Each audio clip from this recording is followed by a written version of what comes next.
The headlines are everywhere these days about the Russian conflict in Ukraine. So how do we talk to our kids about it?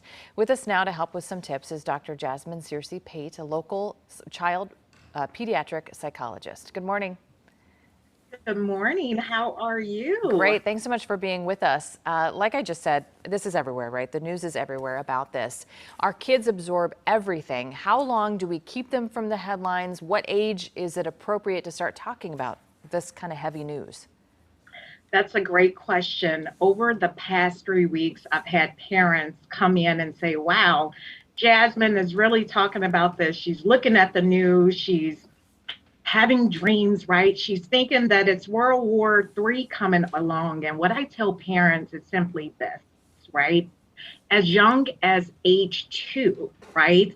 This is the age, and research has suggested it, that children are able to express their emotions, to feel empathy, to say, hey, I hurt or I'm sad, and really resonate with parents if they're feeling different types of emotions. And I think this is the critical age to start sprinkling, right, doses of information because children are smarter than we think and realize, right? So I think age 2 and 3, that's a critical age to start talking to children, not only about death and tragedy, but also emotions and feelings that are critical to their overall well being and mental health. So, doctor, I have a 1-year-old daughter and a 3-year-old son. The thought of talking to them about these heavy topics is nowhere on my radar and scares me. How do we start? Obviously, we can't sit down and say, okay, this Putin guy. I mean, how do we approach this? Yes. So, what I tell parents is there's a model that I created, and I want you to think about tips, right? So, when we think about tips, which is a model or skills, an acronym, right? I tell parents first thing we want to think about is, including your 1-year-old daughter, right? Is we want to think about tailoring information to their developmental age, their maturity, right?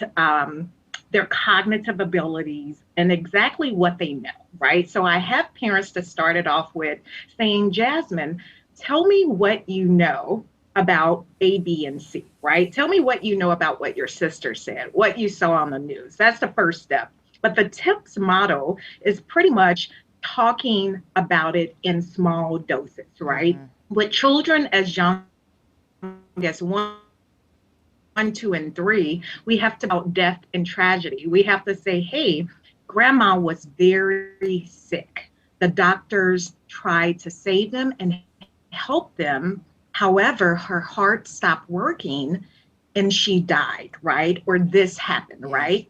And so that's one key advice. The second piece is think about I, right? So as parents, we want to be able to identify our emotions and feelings before we're able to really integrate this information Right. with children, right? If we don't have our things together, our emotions intact, sometimes it could go left field for children Sure. because they're constantly asking for more. P is providing a safe space, right? Children look to us for that safety, right? And so if we're not providing a safe space, right, to stop being confident within ourselves and providing that patience, Mm-hmm. right, the conversation could also go left field. And Okay. then S, right, is having structure or providing that structure for children when death, when tragedies, including Ukraine, or there's a mass shooting or COVID, right? Providing that structure and support. Also, I really mention and discuss with my parents who see me that when we think about children as young as 1, 2, or 3, start sprinkling conversations about death and tragedy in everyday conversations. Think about insects, ants, Yeah. worms, a pet fish, right? A Yep. lot of us miss that as parents, and these are great opportunities to start sprinkling in that information among others. Interesting. So start daily. So you're also an author. Olivia Takes a Mental Health Day. Tell us about this book. We've got a little bit less than a minute left to talk this morning, but talk to us about this book and why you thought it was important to put this out there. Absolutely. So I will summarize it. The book narrative was inspired by Simone Biles. July 2021, this is when she really took a step back, right, to really focus on her mental health. So that was one narrative that pushed the book. The second narrative was the U.S. Surgeon General recent advisory called Protecting Our Youth's Mental Health, which came out in December 2021. This is a book that really focuses on a young 9-year-old girl. It's intended for children ages 5 and up. And it talks about how a little girl recovers and take a mental health day. Wow. And here are 3 things that parents could take away, right? One takeaway is recognizing that mental health is important and is essential. Talk about it, right? 2 is empowering our youth, right, to discuss their feelings, to process it as needed.